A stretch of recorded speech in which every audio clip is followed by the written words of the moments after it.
Šta mu je jel?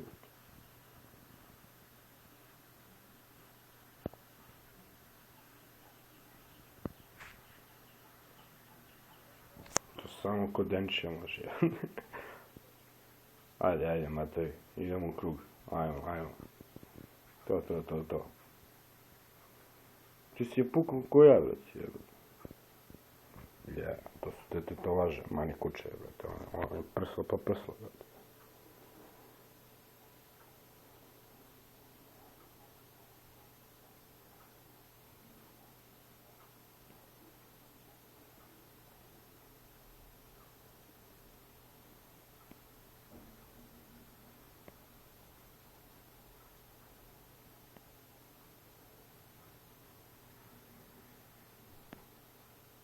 Uteri se u glavu.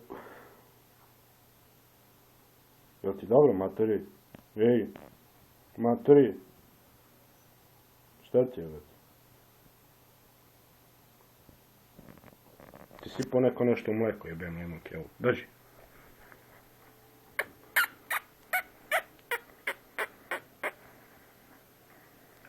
Još ješ u krug. Kaži mi šta hoćeš, brate, ne razumijem. Šta mi kažeš šta je? Šta ti je, brate? Ej, ajde. Reci mi nešto, materi.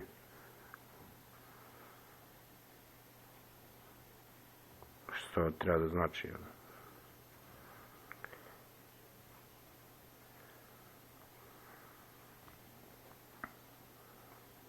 Materi, ej, materi. Brate, šta ti je, ej? Si normalan? Bože.